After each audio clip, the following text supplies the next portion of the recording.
got a 2006 Impala SS. I'm gonna be replacing the hood shop. I got my new one right here ready to go, and it's gonna be very simple. So I'm simply gonna take my 90-degree pick.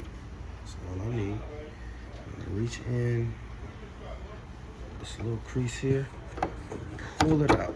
And that's it. So, just that easy. And I'm gonna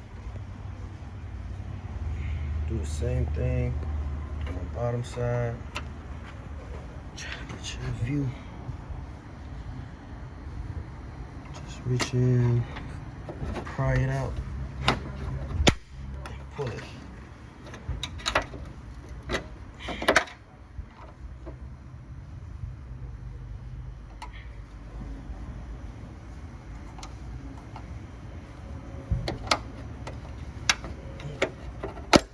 There we go.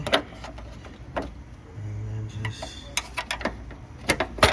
pry it off. Very simple. And then the new one, what you're gonna do, press it right on.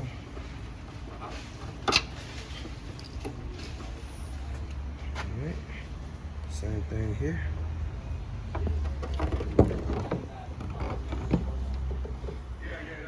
Simply press it on, and I can remove this, and I can start working on the car very conveniently.